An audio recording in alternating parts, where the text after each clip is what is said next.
Hello दोस्त, नमस्कार। आप लोग कैसे हैं? उम्मीद करते होंगे बहुत ही अच्छे होंगे। तो चलिए, आज हम लोग का टॉपिक है महात्मा गांधी। महात्मा गांधी के बारे में जाने कि हमारे एग्जाम के दृष्टिकोण से इनसे रिलेटेड कौन कौन सा क्वेश्चन आते हैं और कैसा आते हैं। ठीक है, तो सबसे पहले इनका बैकग्राउंड के बारे में जानेंगे। ठीक है, सबसे पहले इनका देखें कि जन्म कब हुआ था और कहाँ हुआ था। तो इनका जन्म 2 अक्टूबर 1869 ईस्वी को हुआ था। अगर स्थान की बात करेंगे तो ये गुजरात के काठियावाड़ डिस्ट्रिक्ट के पोरबंदर नामक जगह पर स्थान पे हुआ था। ठीक है, इनका पिताजी का नाम करमचंद गांधी था।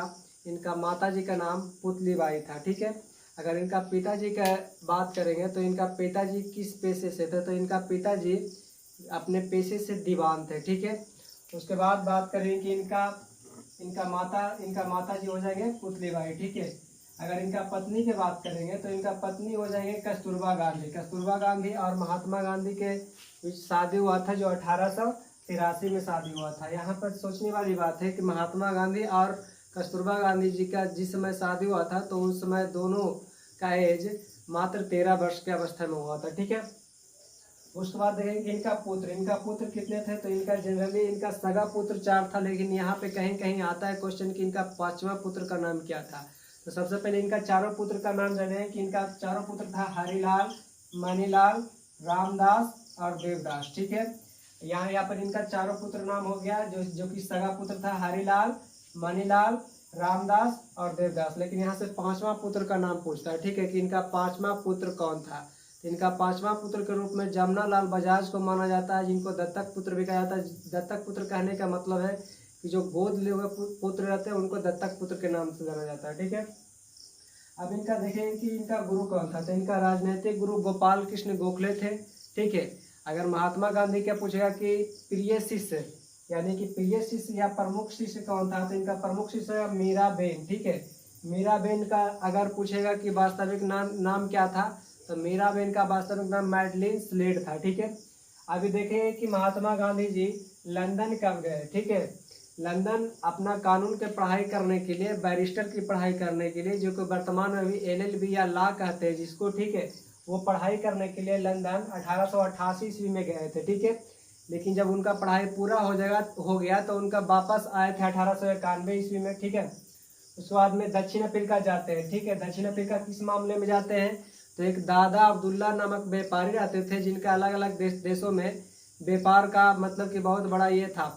उसके बाद में जब व्यापार में उन्हीं का मामले में एक केस चल रहा था दक्षिण अफ्रीका में, तो उन्हीं के मामले में केस लड़ने के लिए दक्षिण अफ्रीका जाने के लिए महात्मा गांधी को प्रेरित करते हैं और जाते भी है। ठीक है, तो वो जाते कब है, तो 1893 ईस्वी में दक्षिण अफ्रीका जाते हैं। और इनका जब जाने के वक्त में जब ट्रेन का इनका फर्स्ट एसी का बोगी का रहता है टिकट, तो इनको बैठने नहीं दिया जाता, क्योंकि दक्षिण अफ्रीका में बड़े पैमाने पर रंग भेद का मतलब कि ये था। रंग भेद करने का मतलब जो गोरा काला होता है उसके बारे में बहुत सारा भेदभाव किया जाता था। ठीक है, और जिस समय महात्मा गांधी 1893 में जा रहे थे दक्षिण अफ्रीका, उस समय दक्षिण अफ्रीका में कुत्तों और भारतीयों को चढ़ना मना था। ठीक है, लेकिन फिर भी महात्मा गांधी जी को टिकट दिया गया था और फर्स्ट एसी का दिया गया था और वो बैठे हुए भी थे।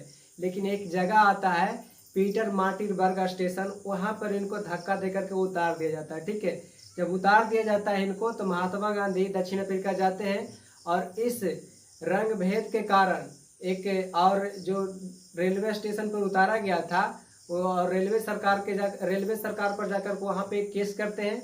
और केस करने के बाद रेलवे सरकार वहाँ का माफी मांगते हैं महात्मा गांधी से, और साथ ही साथ दक्षिण अफ्रीका के प्रधानमंत्री भी माफी मांगते हैं। ठीक है, उसके बाद में वहाँ पे 1894 में ही रंग भेद आंदोलन चालू करते हैं। उसके बाद में रंग भेद आंदोलन चलाने के क्रम में ही नाटाल कांग्रेस की स्थापना करते हैं। ठीक है, उसके बाद में साउथ अफ्रीका में ही एक डरबन जगह है, डरबन जगह में ही फिनिक्स फार्म की स्थापना करते हैं 1904 ईस्वी में। ठीक है, उसके बाद में साउथ अफ्रीका में सबसे पहले यहाँ से आपको क्वेश्चन पूछता है कि महात्मा गांधी जी सर्वप्रथम सत्याग्रह का प्रयोग कहाँ किए थे। तो ये सर्वप्रथम किए थे दक्षिण अफ्रीका में किए थे, है ना। कब किए थे, तो 1906 ईस्वी में किए थे। ठीक है, उसके बाद में यहाँ से आता है अगला पॉइंट की बात।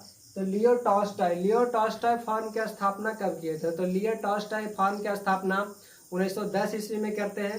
ठीक है, महात्मा गांधी करते हैं। लियो टॉल्स्टॉय ही नाम क्यों रखे थे, लियो टॉल्स्टॉय महात्मा गांधी से बहुत प्रभावित थे। ठीक है, और प्रभावित होने के कारण ये क्या बोलते हैं, लियो टॉल्स्टॉय फर्म की स्थापना करते हैं। और लियो टॉल्स्टॉय की बात करेंगे तो ये एक रूसी लेखक थे, ठीक है। और ये क्रीमिया के युद्ध में एक सैनिक के रूप में भी काम किए थे। उस युद्ध के बाद लियो टॉल्स्टॉय ही महात्मा गांधी की तरह अहिंसक के पुजारी बन गए थे, ठीक है।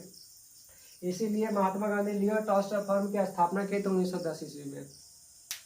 फिर यहाँ से देखेंगे हम लोग इंडियन ओपिनियन। इंडियन ओपिनियन नामक पत्रिका महात्मा गांधी ने 1903 ईस्वी में पत्रिका को जारी किया था, ठीक है।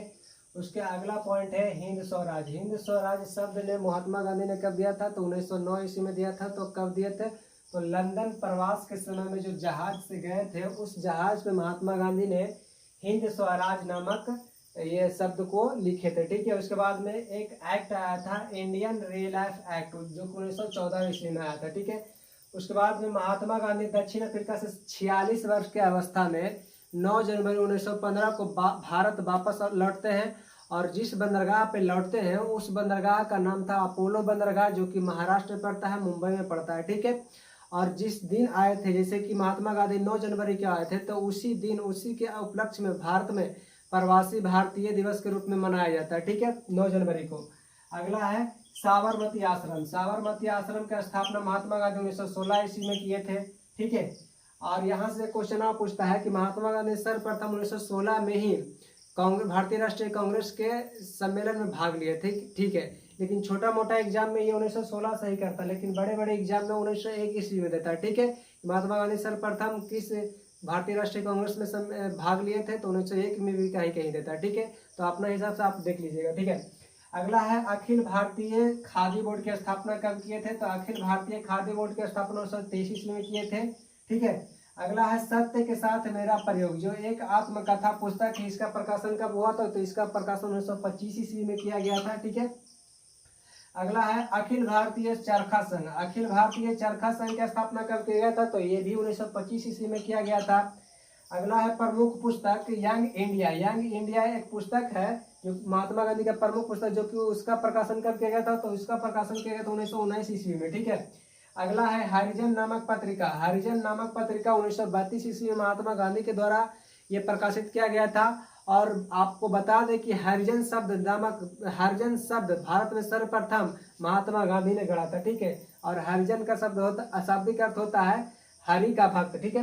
अब यहाँ से देखेंगे महात्मा गांधी को कौन सा उपाधि कौन दिए थे, ठीक है। तो सबसे प्रथम हो जाएगा राष्ट्रपिता। राष्ट्रपिता को सर्वप्रथम राष्ट्रपिता महात्मा गांधी को कौन बोला था, तो सुभाष चंद्र बोस कहा था, ठीक है। अगला है महात्मा कौन कहा था, रविंद्रनाथ टैगोर जी बोले थे। तीसरा है बापू। बापू कौन कहे थे, तो जे नेहरू ने कहा था। चौथा है one man boundary force. One man boundary force कौन कहा था, लॉर्ड माउंटबेटन बोला था, ठीक है। अगला है 5वां नंबर अर्धनग्न फकीर। अर्धनग्न फकीर कौन बोला था, तो विंस्टन चर्चिल बोला था, ठीक है। 6ठा नंबर है देशद्रोही फकीर। देशद्रोही फकीर कौन बोला था, तो ये भी विंस्टन चर्चिल ही बोले थे, ठीक है। 7वां जगह भिखारियों का राजा। भिखारियों का राजा कौन बोले थे, तो राजा राम मोहन राय ने बोला था। अगला है 8वां नंबर आधुनिक युग का आजाद शत्रु। आधुनिक युग का आजाद शत्रु कौन होता, डॉक्टर राजेंद्र प्रसाद बोले थे, ठीक है। अगला है जादूगर। जादूगर कौन बोले थे, शेख मुजीबुर रहमान ने बोला था, ठीक है।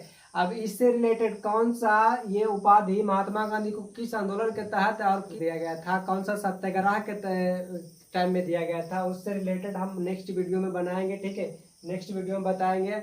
और कौन सा आंदोलन, कौन सा सत्याग्रह, कौन सा हड़ताल, या सबसे प्रथम महात्मा गांधी जेल में कब गए थे, कितना बार गए थे, उसके बारे में डिटेल्स नेक्स्ट वीडियो में हम लोग जानेंगे, ठीक है।